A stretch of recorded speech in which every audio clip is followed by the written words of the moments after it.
Daniel Roberts is a successful tech CEO in Austin, Texas.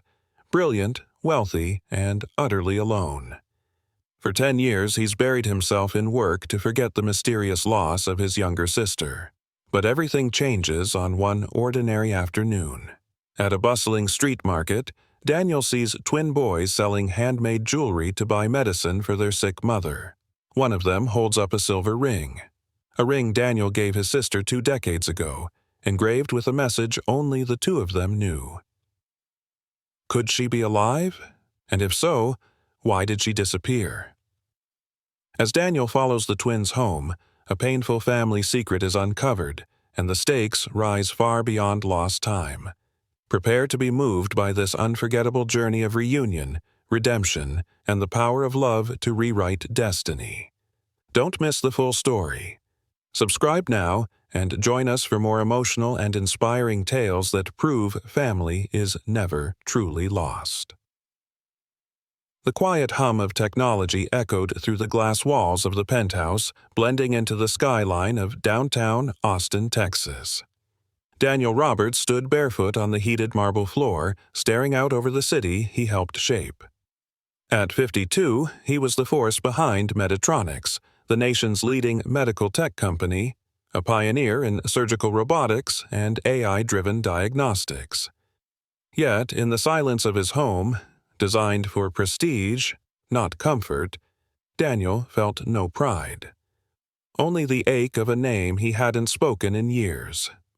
Sarah, 12 years had passed since her disappearance. The official report called it an accident.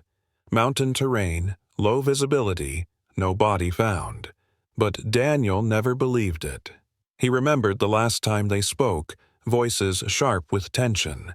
Their father, ever the authoritarian, had arranged a marriage Sarah didn't want.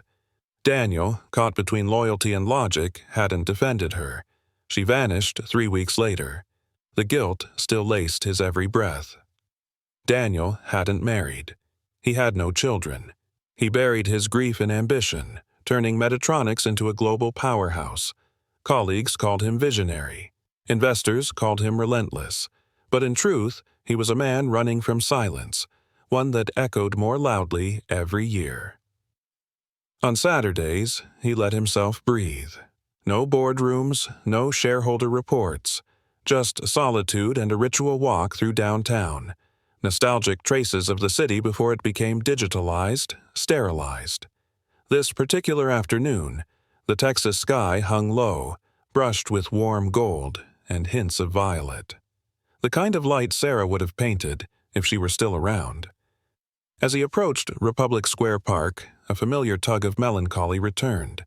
He often imagined her here, laughing on a bench, sketching strangers, her long brown hair caught in the breeze. Instead, he heard voices, young voices. Necklaces, $5. Bracelets, $3. Help us help Mom. Daniel turned toward the sound. Near the edge of the weekend artisan market, 2 boys stood beside a folding table, their setup modest but meticulously arranged. Handmade beaded jewelry glistened under the sunlight. Their sign was scribbled in bright marker. Please help us buy medicine for Mom. Thank you. They couldn't have been older than 8. Identical down to the tousled brown curls and mismatched shoelaces. Their cheeks were smudged with dirt, but their eyes, hopeful, determined, were piercing. Daniel would have walked past. In fact, he nearly did, until one of them held up a small silver ring. Sir, want to buy this one? It's old, but really special. His heart stopped. Daniel stepped closer, eyes narrowing as the boy extended the ring. It was tarnished, slightly bent, but unmistakable. A silver band, etched with a thin vine pattern, and inside, barely visible in the fading light, was an engraving, Forever Us, DR, his initials. His voice caught. Where did you get this? The boy hesitated, unsure. It's my mom's. She always wore it, until she got sick. Daniel's mouth went dry. His hand trembled as he touched the ring. Your mom. What's her name? Sarah, the other twin chimed in. Sarah Bennett. She's our mom. Do you know her?" For a moment, Daniel couldn't answer. His pulse thundered in his ears. The name hit him like a defibrillator, jarring his world out of stasis. I used to," he managed, his voice barely above a whisper. "Is she nearby?" The boys exchanged a look, one of innocence edged with cautious hope. "We live down the block," the first boy said. "But she's not feeling good today. Grandma says she needs surgery, but we don't have money for it." Daniel's jaw clenched, emotions surging in waves. "What's your name?" "I'm Micah. That's my brother, Noah." Twins. Daniel knelt, eye level with them. "Boys," he said gently, "I think I might be your uncle." The word surprised him as much as it did them. Micah blinked. "For real?" Daniel nodded slowly. "For real. I need to see your mom. Can you take me to here?" Noah hesitated. "Grandma Ruth said not to bring strangers, but you look like Mom, kind of." "I understand," Daniel replied tenderly. "But if I'm right, I've been looking for her for a very long time." The twins exchanged another glance. Micah finally nodded. "Okay, come with us." As they led him through narrow alleyways toward a crumbling apartment complex, Daniel's mind spiraled. Could it be true? Had Sarah survived? Had she escaped their father's grip only to fall into this? One thing was clear. If that ring was real, if they were real, everything in Daniel's world had just changed. And this time, he wasn't going to run. He was going to stay. The boys walked ahead with the determined stride of children who'd had to grow up too fast. Daniel followed closely, his heart heavy with questions. Every turn they took seemed to lead deeper into a side of Austin he rarely saw. Cracked sidewalks, peeling paint, rusting railings. The contrast from his world of boardrooms and biometric scanners was stark. Here, the air smelled like worn pavement and old water heaters. Reality felt closer, and somehow more honest. Micah stopped in front of a narrow three-story building with faded yellow siding and a crooked mailbox duct-taped to the front rail. "We live up there," he said, pointing to the top floor. "It's small, but Grandma says it's enough for now." Daniel nodded, his voice caught somewhere between disbelief and heartbreak. Can I see her?" Noah looked uncertain. "She's been sleeping all day. The medicine makes her tired."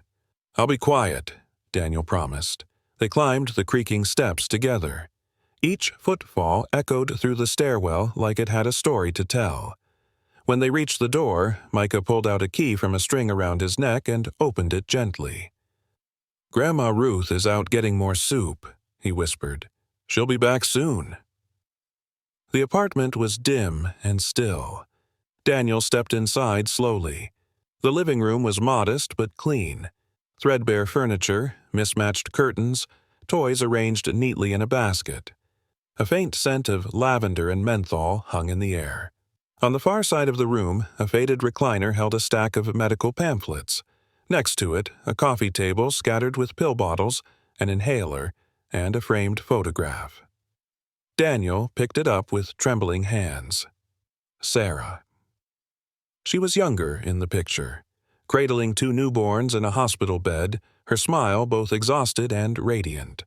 Her hair was shorter, her cheeks fuller, but those eyes, those impossibly kind eyes, were unmistakable. "She's in there," Noah whispered, pointing to the bedroom. Daniel crossed the threshold like he was stepping into a sacred place. The room was barely lit by a small lamp on the nightstand. Blankets were bunched around a frail figure curled on the mattress. She looked impossibly thin, her once vibrant features gaunt, her dark hair limp against the pillow. But it was her. "Sarah," Daniel breathed. She didn't stir. Micah moved to her side, gently placing a small flower bracelet on the pillow beside her. "She always smiles when we bring her things we made." Daniel swallowed hard, trying to process the reality. She wasn't gone. She had been living through hell, alone, raising two boys, surviving illness, all while he, her brother, sat in boardrooms, oblivious. He sank into the chair by her bedside. His hands found hers, cold, fragile, but familiar. "I'm here now," he whispered, voice thick with tears. "I'm so sorry. I didn't know. I should have tried harder to find you." The bedroom door creaked open, and a voice called gently from the living room. "Boys?" "Grandma!" Micah called back, running out to greet her. Ruth Abernathy entered the room moments later, her expression hardening when she saw Daniel. She was in her late 60s, thin but strong, wearing a coat 3 sizes too big. Her eyes were sharp and protective. "Who are you?"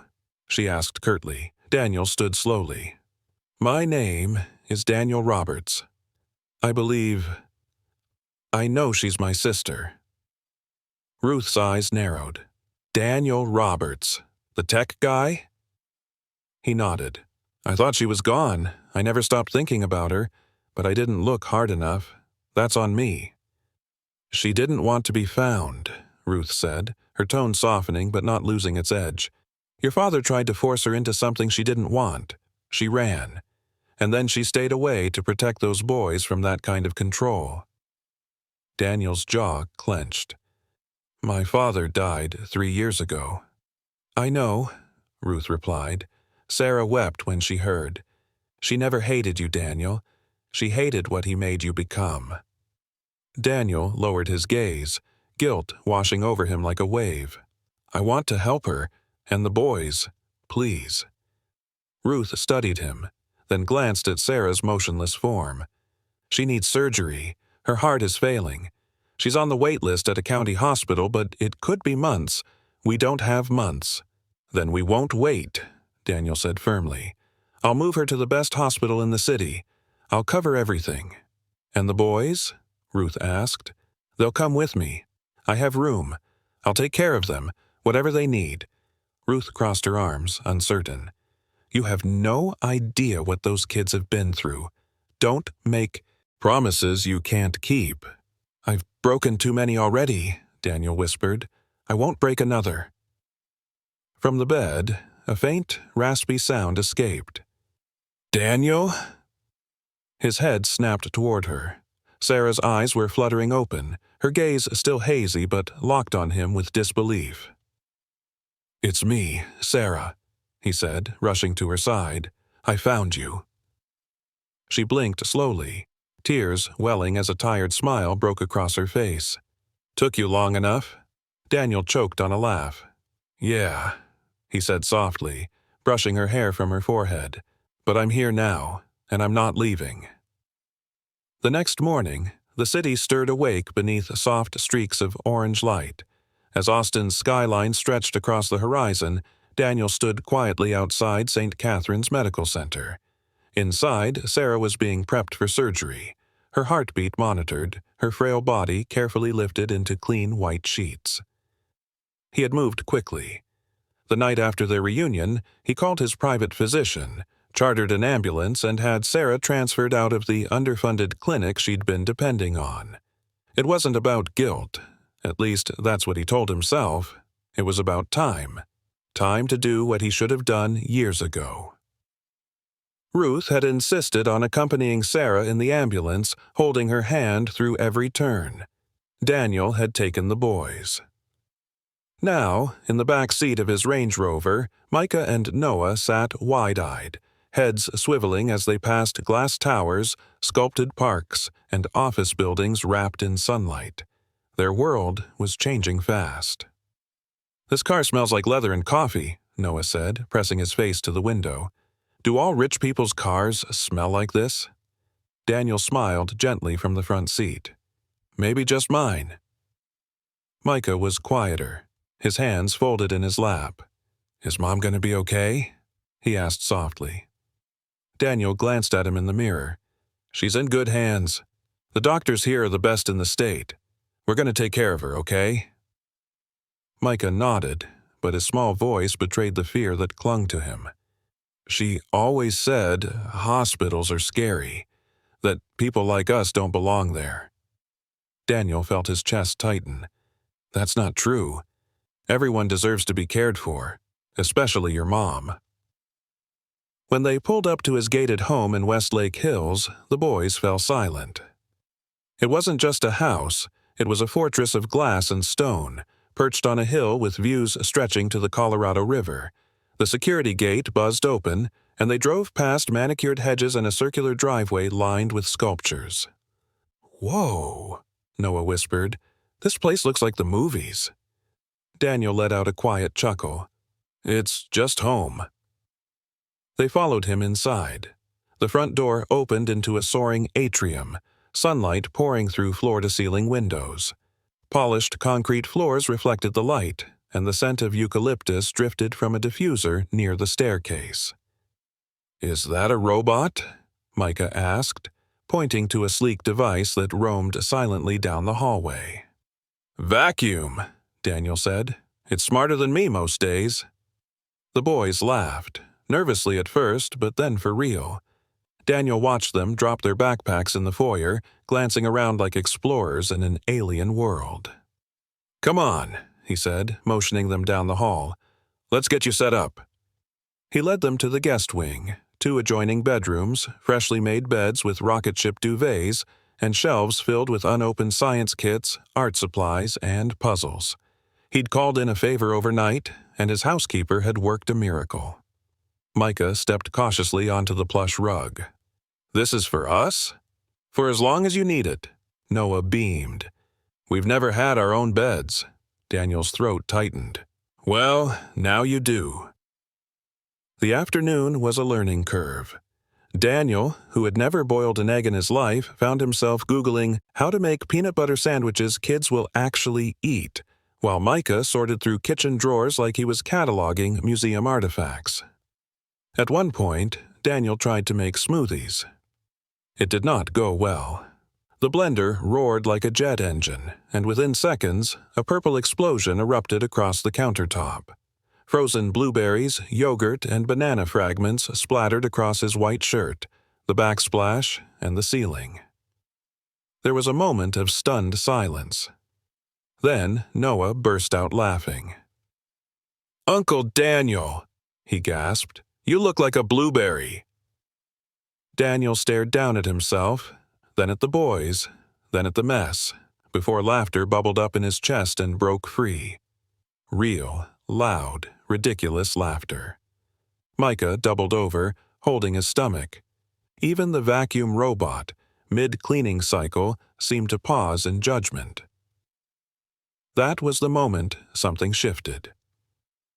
In that kitchen, with fruit juice dripping from his elbows and 2 boys howling with laughter, Daniel Roberts felt something break open inside him, something that had been frozen for a decade. He didn't know if it was joy or relief or just the weight of finally doing something that mattered. But he let it in. He spent the rest of the afternoon cleaning the mess with them, turning it into a game of Splat Patrol. By the time the kitchen gleamed again, Noah had claimed Daniel's old hoodie as his blender shield, and Micah had built a paper crown out of the smoothie recipe printout.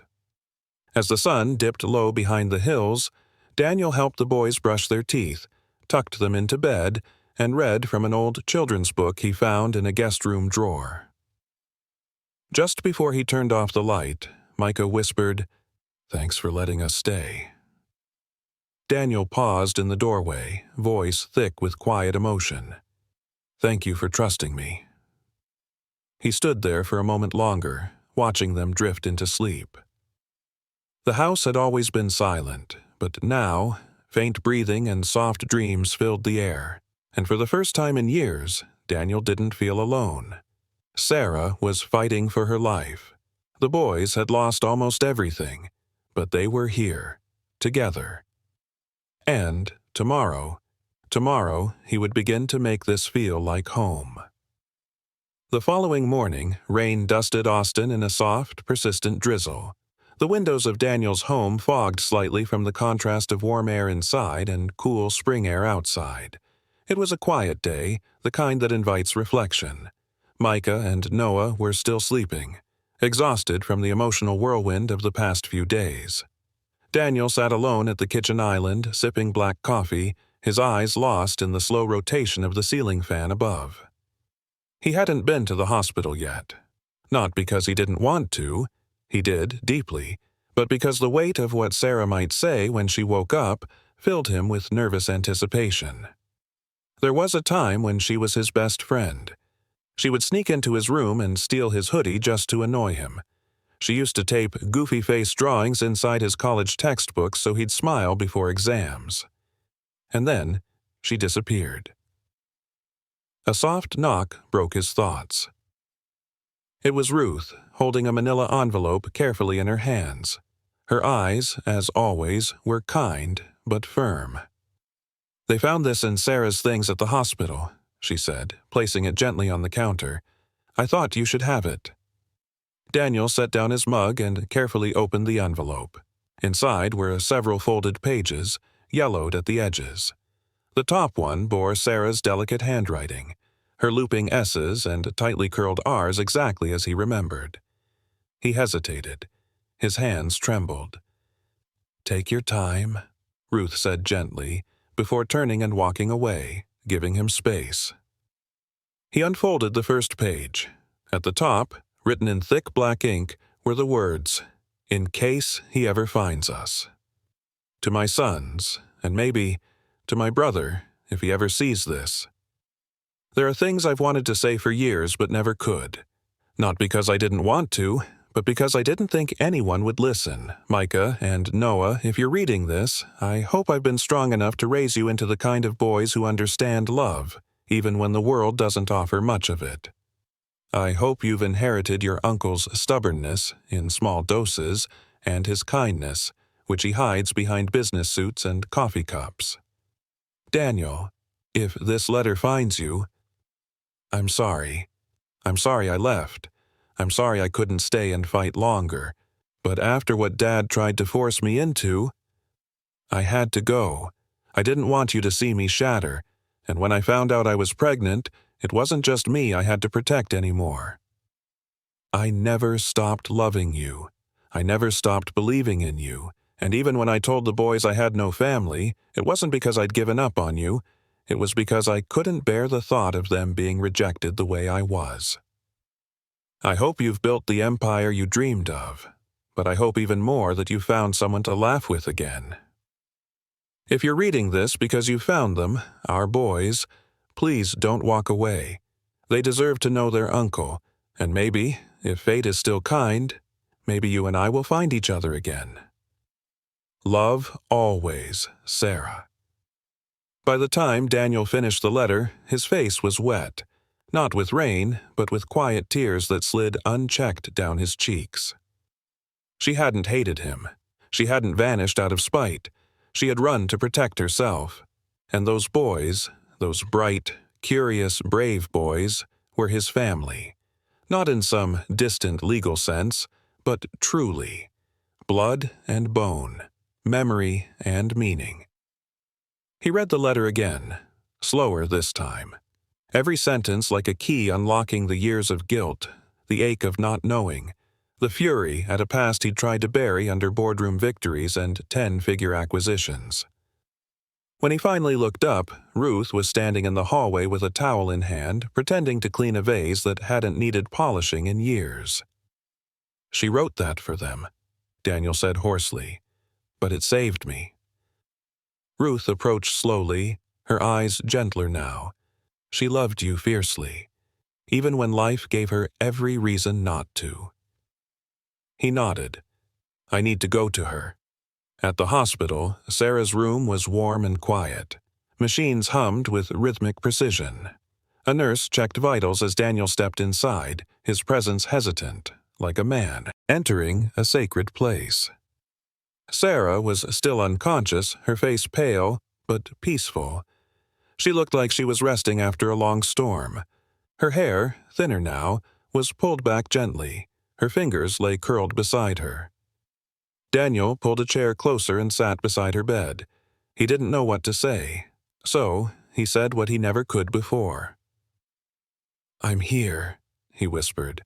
"I'm so sorry I didn't come sooner." He reached into his pocket and unfolded the letter, placing it beside her hand. "I found your boys," he continued softly, voice catching. They're incredible. You raised them with more love than I could ever imagine. And they're safe now. They're home." Her hand didn't move, but Daniel thought, just maybe, her fingers twitched. He stayed until nightfall, telling her about the smoothies, about Noah's obsession with robots and Micah's protective streak, about how the house finally felt alive again. When he finally stood to leave, he leaned in close and whispered, "Come back to us, Sarah. We've still got so much to say." Outside, the city lights glowed beneath a starless sky, but inside Daniel, for the first time in over a decade, something lit up. Not grief. Hope. And tomorrow, he'd make sure Micah and Noah knew just how much they were loved, not just by their mother, but by a man learning, slowly, what family truly meant. The morning after his visit to Sarah's hospital room, Daniel stood in his kitchen, staring at a carton of eggs like it was a quantum puzzle. He'd built the world's most advanced medical diagnostic platforms, could recite the FDA's regulatory code backwards, and had convinced investors to part with billions. But cracking an egg without shattering the shell? That was a different battlefield entirely. Micah and Noah watched him from the kitchen island, arms folded, their small faces etched with amusement. They were still getting used to this strange new life, this towering, gruff man who had suddenly decided he would be the one to make them breakfast. "Are you gonna flip it or fight it?" Micah asked, grinning behind a spoonful of cereal. "I think he's gonna lose either way," Noah added, mock serious. Daniel sighed dramatically, glancing between the boys and the now suspicious puddle of yolk in the pan. "I've conquered biotech empires. Surely I can handle scrambled eggs." Micah leaned in, voice playful but kind. "Maybe you should conquer the toaster instead." For the first time in what felt like forever, Daniel laughed. Not the kind of polite chuckle he gave in board meetings or the forced smiles for camera crews. This was real, a deep, startled laugh that shook something loose in his chest. The boys lit up, almost startled by it, then laughed too. The sound filled the kitchen, echoing off the cold marble countertops and rebounding through the open hallway like the house was finally waking up from its own long sleep. Daniel handed over the spatula, surrendering. All right, Chef Micah, take the lead. I'll be your sous chef."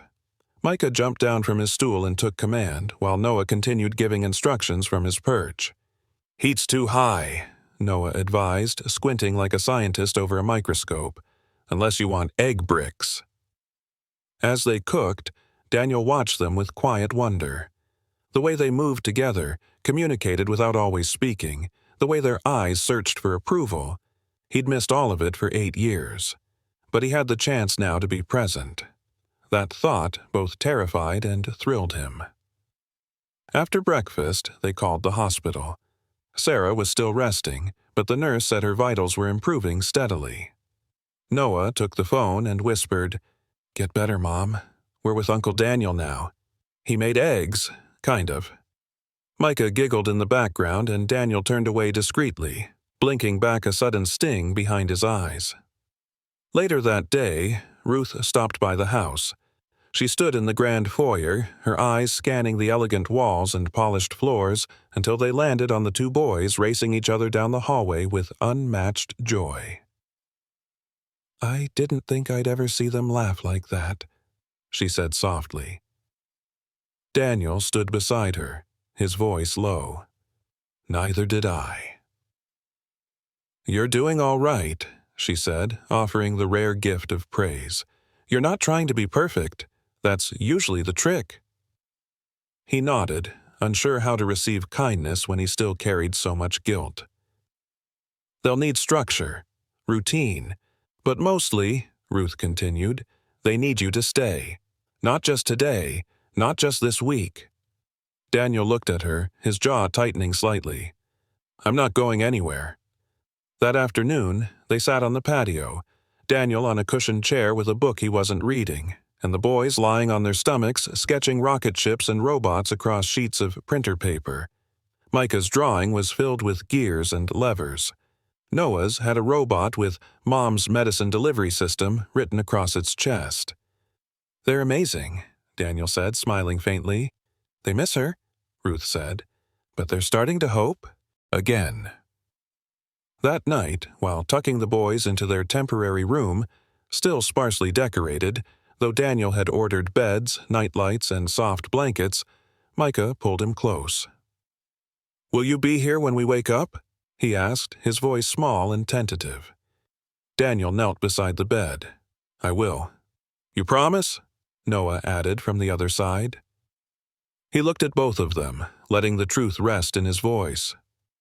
"I promise." He sat between their beds until their breathing slowed, until the weight of the day finally pulled them into sleep. In that silence, he stared at the stars flickering outside the window and thought about all the time they'd lost, and all the time he would fight now to make up for. Later, back in his office, Daniel opened a legal pad and began making lists. Doctors, school registrations, home adjustments. But more than that, he began writing down questions he wanted to ask the boys. Their favorite colors, their dreams, what scared them, what made them laugh. Because now, finally, he knew. Nothing he'd built with wealth or code or ambition could compare to the fragile beauty of family. Tomorrow, he would visit Sarah again, but tonight, Daniel Roberts finally understood what it meant to show up. The kitchen was a mess, a magnificent, comical mess. Flour dusted the countertops like fresh snow, and half a banana clung rebelliously to the blade of a blender that had clearly lost the battle. Daniel stood frozen in the center of it all, spatula in hand, shirt flecked with smoothie splatter, looking every bit like a man who'd underestimated the power of frozen fruit and optimism. Micah was the first to break the silence with a loud laugh, full-throated and unfiltered. What was that supposed to be?" he asked, clutching his stomach. "Banana berry blast," Daniel replied with a defeated sigh, staring into the pink chaos sloshing around the blender's base. "In theory." Noah peered into the mix with cautious reverence. "Looks like the blender exploded after losing a fruit war." Daniel couldn't help it. He burst out laughing too.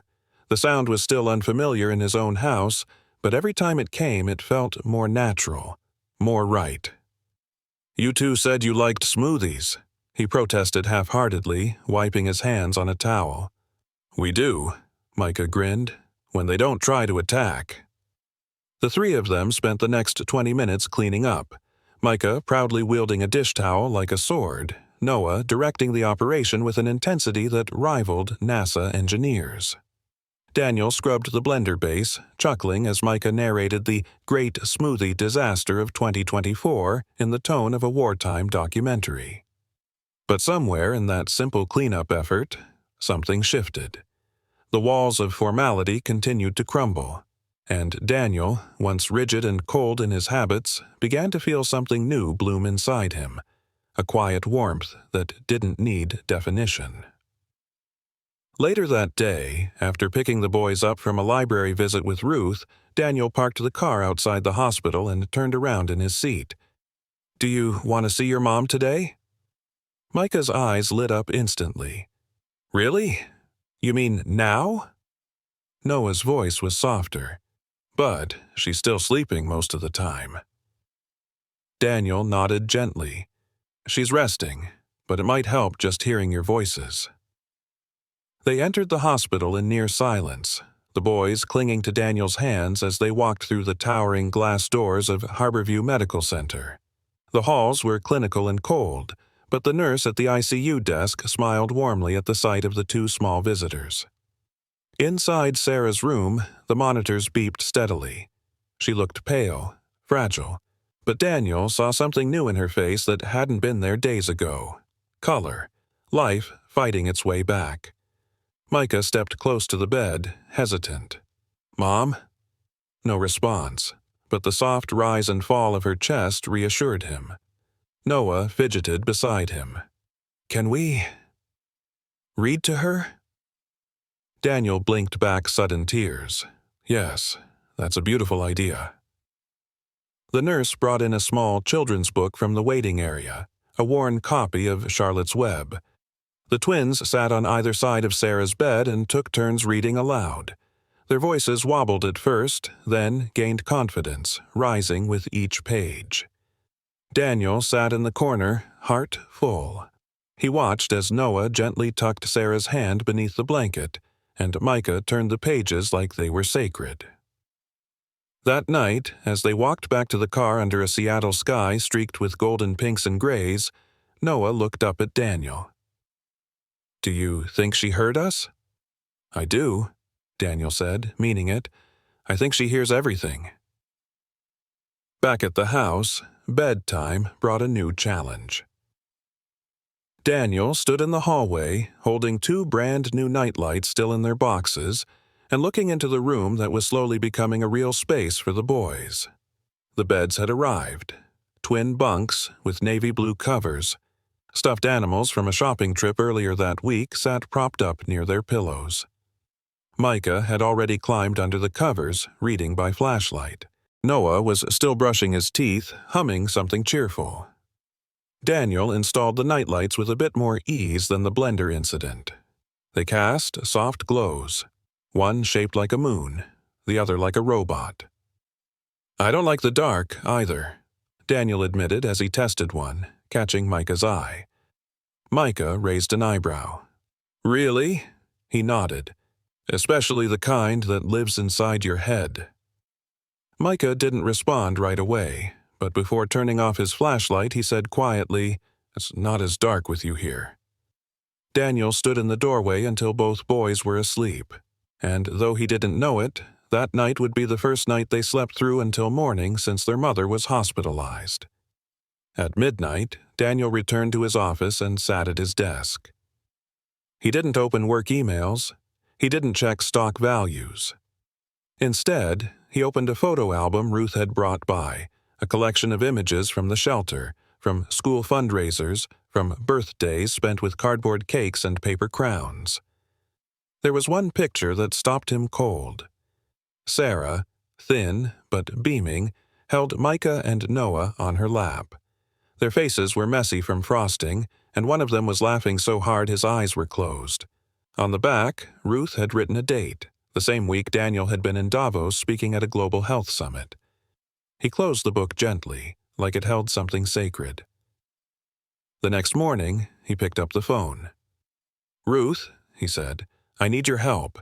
I want to learn how to do this the right way, not just for now, but for the long haul." Her voice, as always, was steady. "Then let's get started."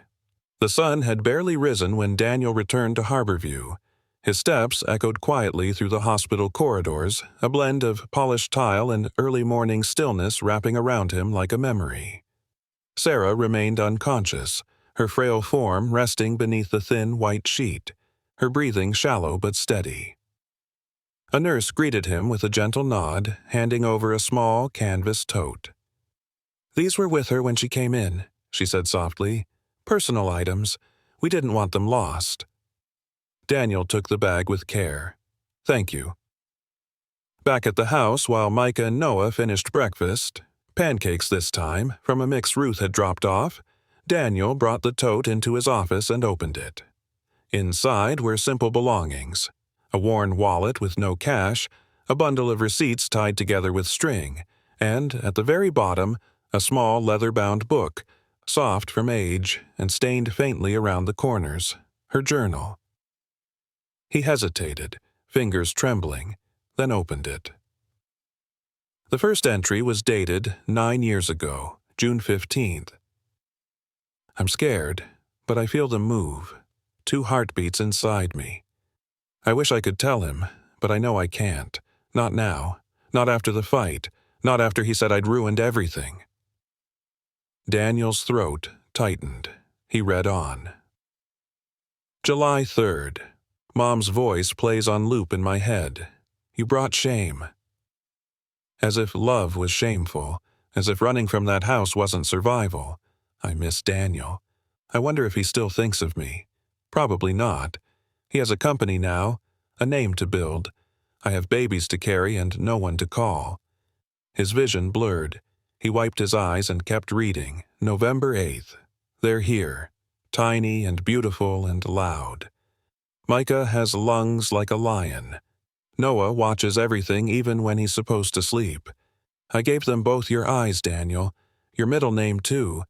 I hope someday they'll understand how much I tried, how much I gave. Daniel closed the journal, pressing it against his chest like a wound he couldn't stop bleeding from. He couldn't sit. He couldn't think. He needed answers, more than the pages could offer. He went back to the hospital. Sarah still hadn't woken, but this time he spoke aloud.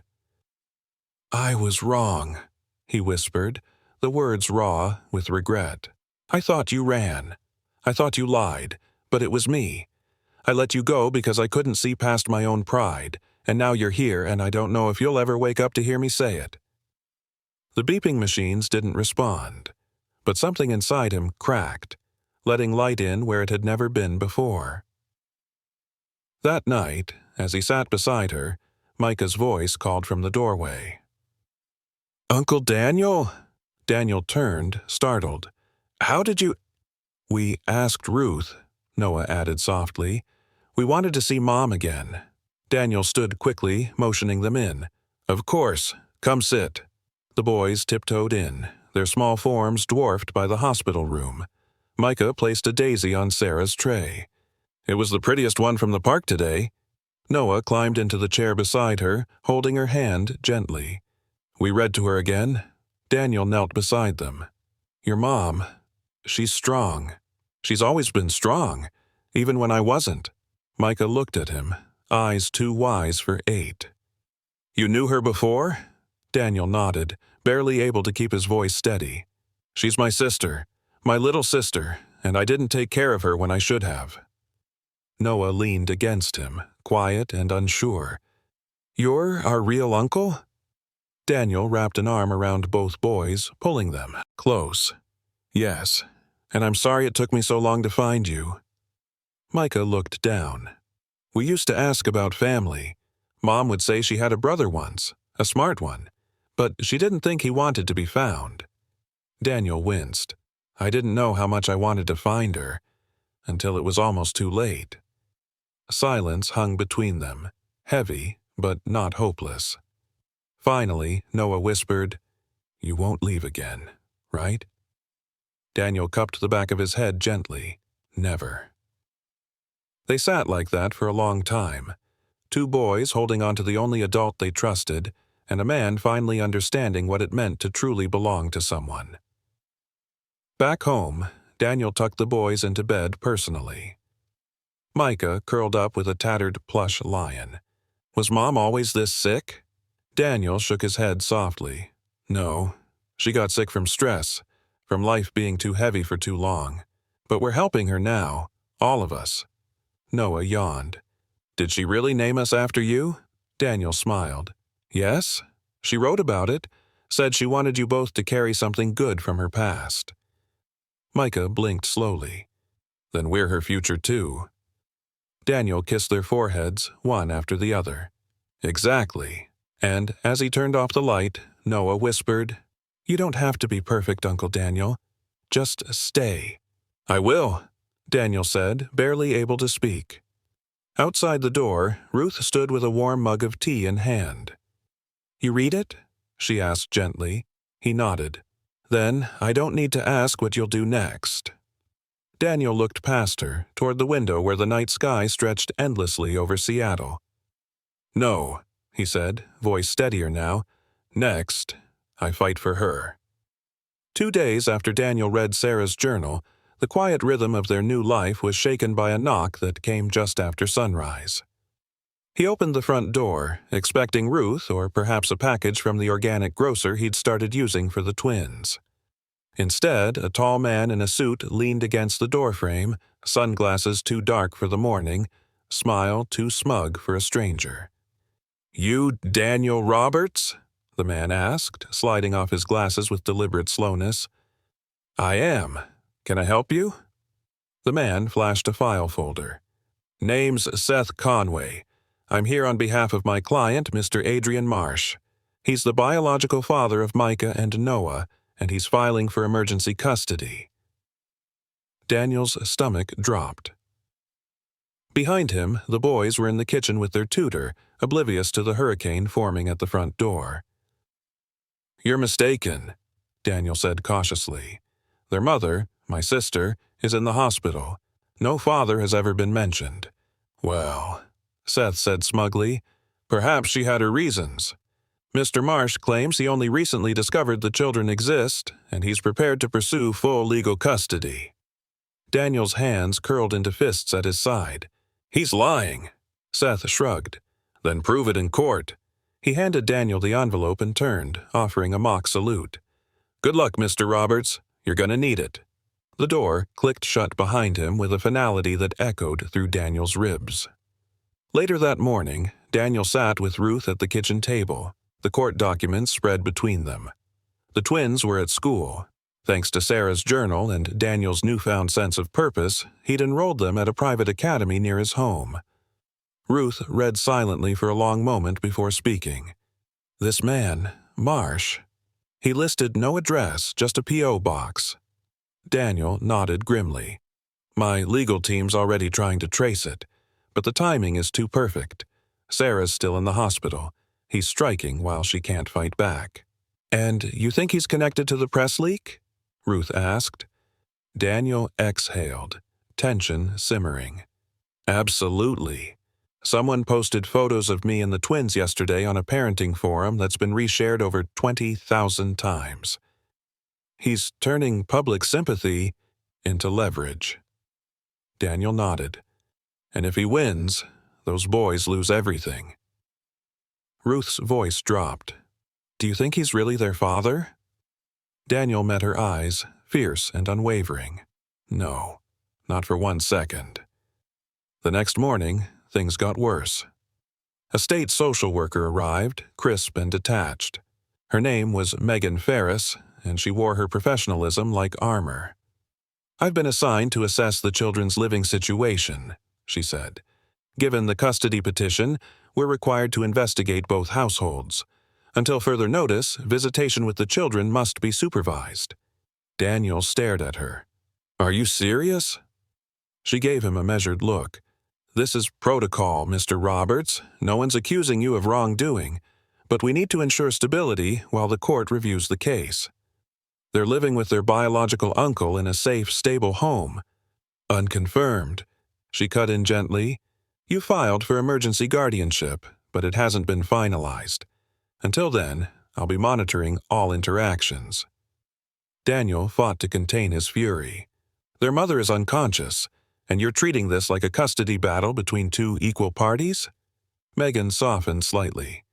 "I'm not the enemy, Mr. Roberts. I'm just doing my job." Daniel's voice broke. "They're finally starting to feel safe, and now you're going to rip that away again?" She paused. "Do you have proof this Marsh individual isn't the father?" "I've ordered DNA tests, but those take time."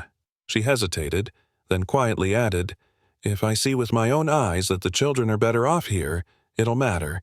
Just be yourself." As she left, Daniel turned back toward the living room. Micah and Noah were building a Lego tower, oblivious for now to the world threatening to collapse around them. That night, Daniel stood by Sarah's hospital bed again. "They're trying to take them," he whispered. "Some man who never knew them, never held them, never earned a second of their love." Sarah didn't stir. "I promised I'd protect them," he said, voice raw. "I can't lose them now, not when I just found them." Behind him, the door opened gently. It was Ruth. "I called a friend," she said. "Family court judge, off the record. She told me something." Daniel turned. "She said the best chance you have is not just legal. It's emotional. Show the judge who you are, who those boys are, and what you've already become together." Daniel nodded slowly.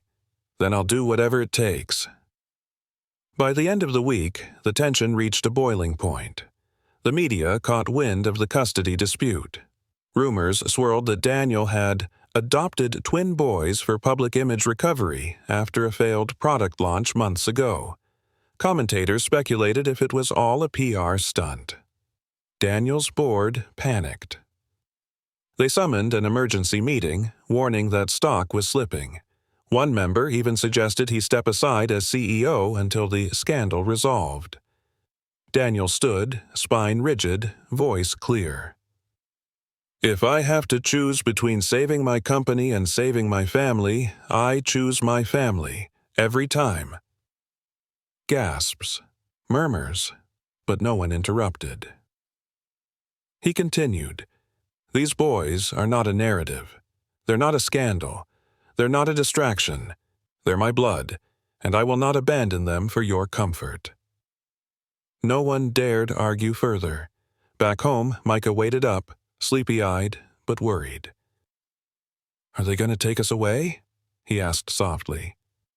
Daniel knelt beside him, cupping his small hands. "No, sweetheart, I won't let them." Noah joined them, resting his head on Daniel's shoulder. "You're our family, right?" Daniel's voice shook as he answered, "Forever." The morning Daniel received the DNA results, he sat alone at the breakfast table, untouched toast going cold on a porcelain plate. Outside, the spring sun stretched across the backyard, casting a golden haze on the budding garden Micah and Noah had helped him plant last weekend. But, inside, Daniel felt the weight of anticipation anchor him in place. His phone buzzed. A single email. Subject: DNA results. Confidential. He stared at it, chest tight. Then, finally, he tapped it open. Paternity test: Daniel Roberts, uncle, 99.99% match. Paternity test: Adrian Marsh, no biological relation detected. Daniel blinked, the screen blurring as emotion surged through him like a tidal wave. Relief, validation, but more than anything, righteous fury. That man had tried to steal the only family Daniel had left with a lie. He forwarded the results to his attorney immediately, his fingers steady despite the storm inside him. Then he called Ruth. "We got it," he said. "It's over." But Ruth's response surprised him. "Not quite," she said cautiously. "Adrian Marsh isn't giving up." "What do you mean?" "He's doubling down on the media narrative. He's claiming he stepped aside voluntarily for the children's stability, that you forged the tests, that this is all a scheme to protect your image." Daniel gripped the back of the chair. "That man doesn't know the first thing about family, which is why we have to show them," Ruth said gently. "Not just tell." 2 days later, the courtroom buzzed with whispers. Daniel sat at the long oak table in a tailored navy suit, but no tie. He wanted to appear composed, not corporate. Micah and Noah waited with Ruth outside the chamber, shielded from the noise and cameras. Sarah still wasn't stable enough to appear, but her signed affidavit and medical records were part of the defense packet. Judge Ellen Martinez, a sharp-eyed woman in her late 50s, entered and took her seat. The room quieted. "This court is convened to determine the question of temporary guardianship over minors Micah and Noah Bennett," she began. "Mr. Marsh, your counsel may proceed." Adrian's lawyer, a man with a smirk permanently etched into his lips, launched into a performance. "My client only recently discovered he might have biological children," he said with a smooth intonation. He acted swiftly, with concern and care. "Meanwhile, Mr. Roberts, while certainly accomplished, is using this situation as a media shield." Daniel's attorney stood calmly. "Your Honor, we've submitted certified DNA results disproving Mr. Marsh's claim. We've also provided hospital records indicating he was never listed by the children's mother. Furthermore, we have signed testimony from the shelter director, a social worker, and a pediatrician, all affirming Mr. Roberts' fitness as a guardian." Judge Martinez raised an eyebrow. "I've read the documents, but I'd like to hear from Mr. Roberts directly." Daniel rose. I didn't come looking for children, he said honestly. I came across two boys selling jewelry on a street corner. One held up a silver ring, a ring I gave my sister Sarah 20 years ago, a ring no one else could have had. He paused, scanning the judge's face. They led me back to a woman I thought I lost forever, and in that moment, my entire life shifted.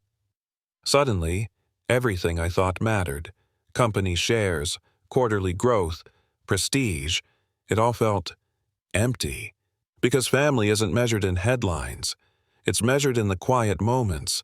Breakfast before school, tying shoelaces, the way Noah says goodnight with his hand on my shoulder. Those boys are my sister's legacy, and they're mine now too. Silence. Even Adrian had nothing to say. When the judge adjourned to deliberate, Daniel stepped outside into the waiting area. Micah ran up to him, eyes wide. "Did we win?" Daniel knelt, smoothing a hand over the boy's hair. "Not yet, buddy, but I think the truth finally spoke loud enough." Noah looked up from a coloring book. "Do you think the judge believes us?" Daniel gave a soft smile. "I think she believes what she saw." An hour later, they were called back in. Judge Martinez looked down at them with a softness barely hidden beneath her firm tone. "This court finds that Mr. Adrian Marsh has no legal standing and no biological connection to the minors. His petition is denied." Micah clutched Daniel's arm. "Furthermore," the judge continued, "I hereby grant Daniel Roberts temporary guardianship of Micah and Noah Bennett, with a recommendation for full guardianship pending Ms. Sarah Bennett's recovery." Daniel's breath caught. The courtroom spun, not with fear this time, but with overwhelming gratitude. "You've proven not just your legal right," the judge said directly to him, "but your emotional commitment. This court commends your actions." As they exited the courthouse, flashbulbs went off like fireworks. Daniel held each boy's hand, this time without hesitation. He no longer needed to prove anything.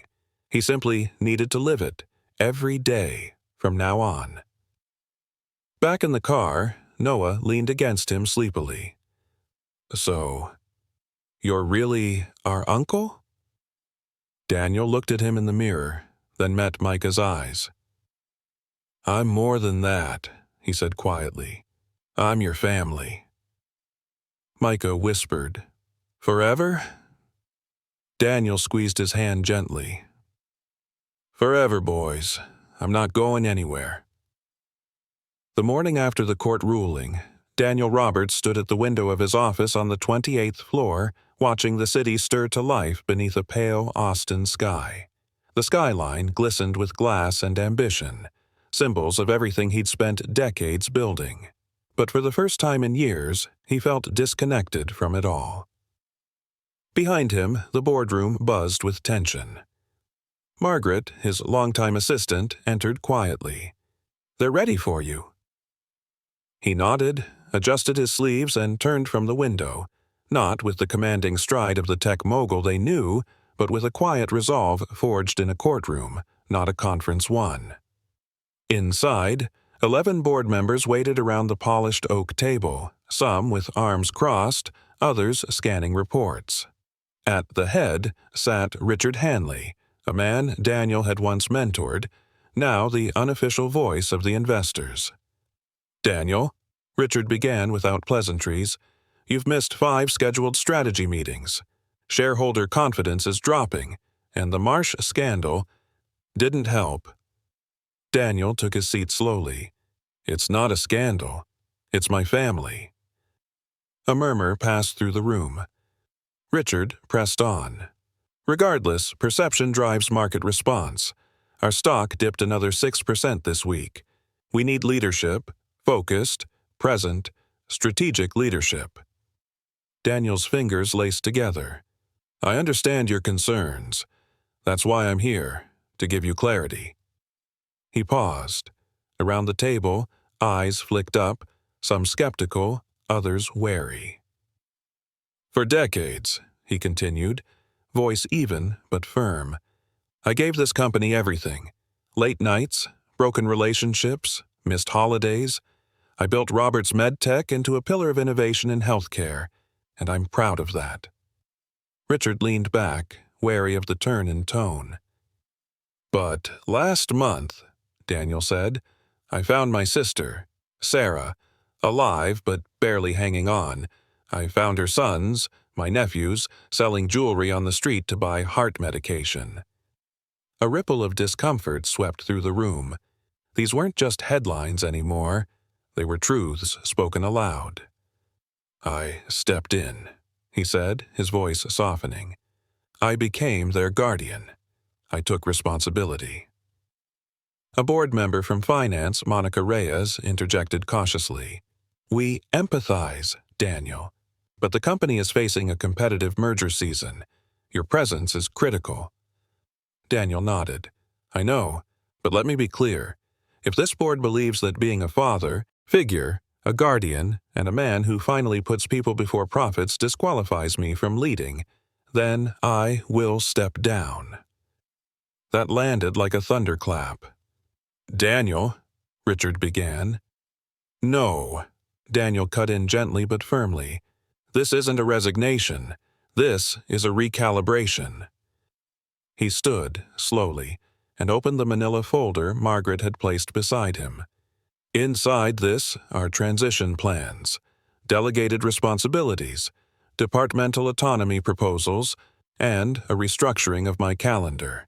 He walked to the whiteboard and wrote, New hours, 9 a.m., 3 p.m. Family time, protected. Travel, limited. Core vision, intact. I will not fly to Tokyo next week, he said, because Micah has a school science fair, and Noah's been asking me to help him build a Lego hospital. I missed a lifetime of moments with Sarah. I won't miss these. The room was dead quiet.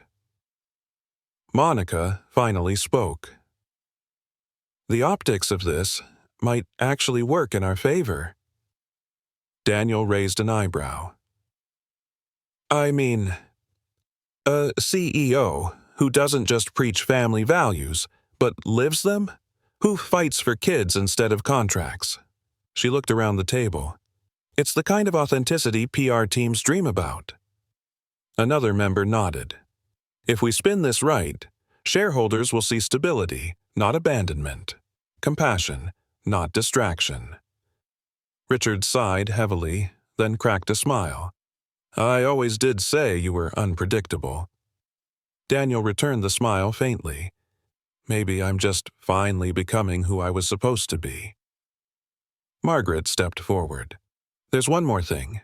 She passed around the small envelopes. Inside were tickets to the local museum's upcoming robotics showcase. Micah's invention is being displayed, she said proudly. Daniel thought you might like to come. One by one, they opened the envelopes. Some smiled. One or two chuckled, but no one objected. Later that night, Daniel returned home to find Micah asleep at the kitchen counter, a crayon-clutched drawing beside him. Noah's shoes were scattered near the door, one flipped upside down. The house smelled like burnt toast and lavender. Margaret had stayed late helping Ruth prepare dinner. Long day? She asked from the kitchen. Daniel leaned against the doorframe, eyes misty. No, he said quietly. The best one yet. Micah stirred, blinking. Did the grown-ups yell at you today? Daniel laughed softly. A little. Did you win? He thought about it, then smiled gently. We all did. Micah nodded, satisfied. Good, 'cause we saved you some pie. Daniel sat beside him, brushing his nephew's hair back. And for the first time in decades, he felt home. Not in his house, but in the people within it. The morning sun crept gently through the slats of the hospital blinds, casting soft golden stripes across the floor of room 419. Machines hummed a steady rhythm, each beep and pulse marking a fragile continuity of life. At the center of it all, Sarah lay still, her face pale and thin, her chest rising and falling with the subtle help of oxygen. Daniel sat by her bedside, his hand wrapped around hers, not with force, but with fragile hope. For days he'd sat there, reading aloud her favorite poetry, old letters, even news articles about the twins' science fair project. Anything that might stir memory or healing. He looked down at her now, voice hoarse from a night of reading. "Micah won second place," he whispered. He called it the Heart Helper. Said it was for you. A flicker, so faint it could have been imagined, but Daniel saw it. Her fingers twitched. He shot to his feet. "Nurse!" Footsteps came rushing in, followed by the kind, focused eyes of Nurse Herrera. Her hand moved. Daniel said breathlessly, "I swear, just now." Herrera leaned in, eyes scanning vitals. "Pupil reaction stronger," she said gently. "This might be it. Stay close." And then, slowly, achingly, Sarah's eyes opened. She blinked against the light, confused, disoriented, her lips parting just slightly. "Where?" Her voice was no louder than a breath. Daniel dropped to his knees beside her. "Sarah, it's me. Daniel, you're safe." Her eyes fluttered toward the sound, recognition breaking through the fog like a sunrise. "Daniel," she rasped, tears pooling in the corners of her eyes. "You found me." His own tears came swiftly, silently. "I never stopped looking. I just didn't know where to look." She tried to sit up, but he gently steadied her. "It's okay. Don't push. The boys, Micah and Noah, they're okay. They're safe. They're with me now." At the mention of her sons, Sarah's face crumpled with emotion. "I was so scared I'd never see them again." "You will," Daniel promised. "You will, I swear it." A nurse gently stepped in to monitor her vitals, giving them a few more minutes before rest would be essential. Sarah looked up, voice slightly stronger. "How long have I been out?" 4 days, Daniel said, brushing a loose strand of hair from her forehead. "They've been counting the minutes." She gave a weak laugh that broke into a sob. "I dreamed about them, and Mom, and you, in the garden." "I was there," Daniel said quietly. "Every day." They sat in silence, letting the weight of the past 10 years begin to fill the space between them. Years stolen by silence, by a fractured family and stubborn pride. Sarah finally broke the quiet. "I didn't want to leave. I was forced out. You know that, right?" Daniel nodded, shame lining every feature of his face. "I do now. I should have asked more questions. I should have come after you. You were always loyal to him." Daniel looked down. "He raised us. But that doesn't mean he was right. About you. About love. About anything." The hospital door opened gently, and Ruth peeked in, followed by 2 identical, wide-eyed boys clutching a handmade, "Welcome back, Mom" sign. Micah froze in the doorway, while Noah dropped the marker he'd been chewing on. "Mom," Micah said, voice cracking. Sarah's arms opened as wide as her fragile body could manage. "Come here, my loves." In an instant, they were beside her bed, tears streaming, laughter bubbling out through their sobs. Daniel stepped back, heart overflowing as he watched the 3 cling to one another, as if afraid letting go would make it all vanish again. "Did you see my robot?" Micah asked between sniffles. "I made it help with medicine, like for your heart." Sarah smiled, eyes wet. "I heard. Daniel told me. You're amazing. And I kept your scarf under my pillow," Noah added seriously. "Every night." Daniel let them talk, stepping outside the room as nurses came to check Sarah's levels again. Ruth followed, her eyes full. "She's a fighter," she said, placing a hand on Daniel's shoulder. "And so are you." "I was blind," he admitted softly, "and too proud. But I'm not anymore."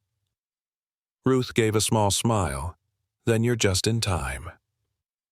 That evening, back at home, Daniel helped the boys decorate the living room. Streamers tangled with fairy lights.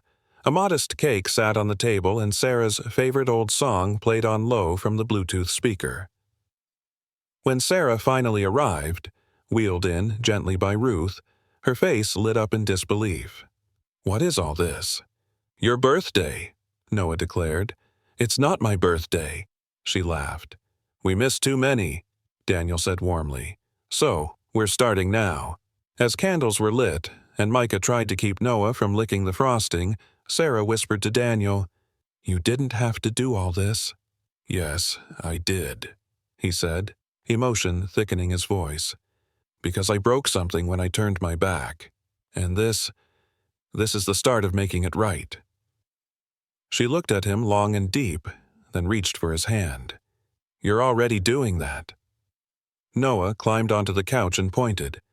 "Mom, is Uncle Daniel really our uncle?" Sarah smiled gently, pulling both boys close.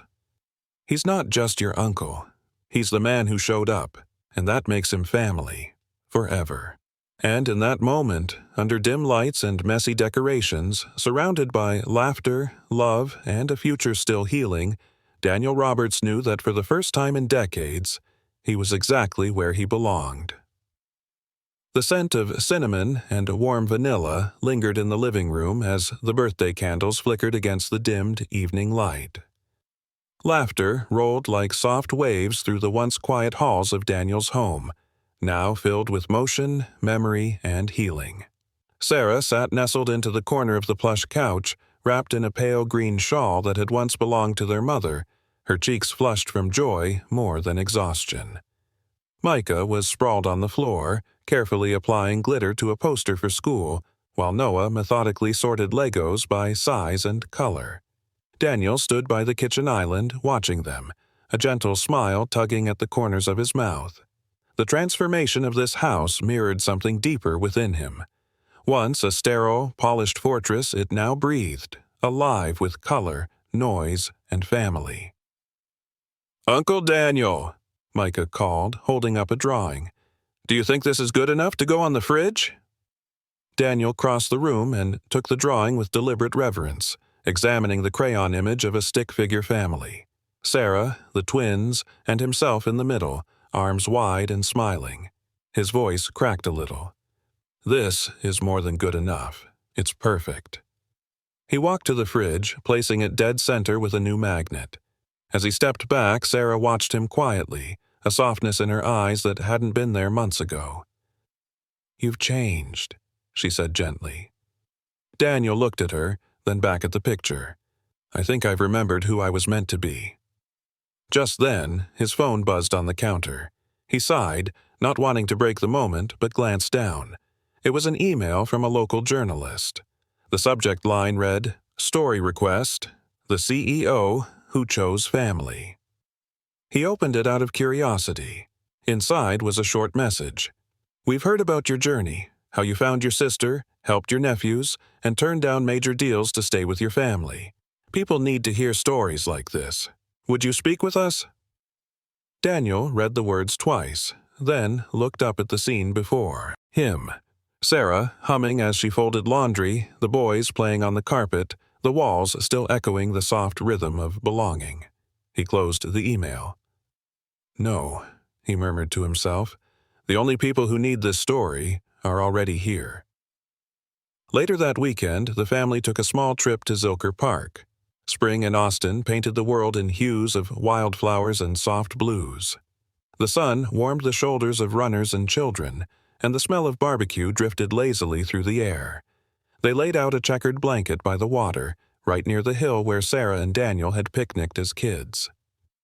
Micah and Noah sprinted ahead to fly a kite they'd built together, an awkward but charming mess of red string, popsicle sticks, and duct tape. It soared unevenly, but it soared. Sarah sat beside Daniel on the blanket, sipping iced tea as she watched her sons. "It feels like a dream sometimes," she said quietly. "Like I'm going to wake up in that hospital again and realize none of this happened." Daniel leaned back on his hands, exhaling slowly. "If it is a dream, I'm not ready to wake up." They sat in the peaceful silence for a while, until Noah came running over, breathless. "Mom! Uncle Daniel! The kite almost hit a tree, but we saved it." Sarah smiled. "Just like you saved me." Noah tilted his head. "You mean like how Uncle Daniel saved the ring and helped us when we were selling stuff?" She nodded. "Exactly like that." Daniel pulled something from his pocket then, a small velvet box. He opened it to reveal the same silver ring that had started this entire journey. He'd had it cleaned, the engraving inside still intact.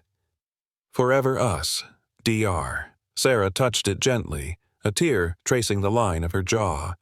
"I thought I lost this." "You never did," Daniel whispered. "It just took a while to come back home." That night, back at the house, Daniel placed a new photo on the mantel. It was a candid shot Ruth had taken with her old camera. Sarah in the middle, her arms around Micah and Noah, and Daniel standing behind them, his hands resting on both boys' shoulders. Everyone was smiling, not the rehearsed smiles of holiday cards, but the unfiltered, radiant kind that only comes from surviving something and finding joy again. Beneath it, Daniel added a small brass plaque that simply read, "Family is the promise we keep when everything else fades." As the evening settled, Daniel stood in the doorway to the twins' room. They were fast asleep, arms flung in identical directions, their breathing calm and rhythmic. Sarah joined him, whispering, "They sleep so deeply now. They didn't used to." "It's because they know they're safe," Daniel said, brushing a hand over Noah's blanket. "They know we're not going anywhere." She looked up at him. "Neither are you." "No," he whispered, voice full of peace. "This is where I'm meant to be." Outside, the wind shifted gently through the trees, carrying the laughter of the day and the quiet promise of tomorrow. Daniel closed the door softly, turning off the light, but not the love that had filled that room, and now their lives.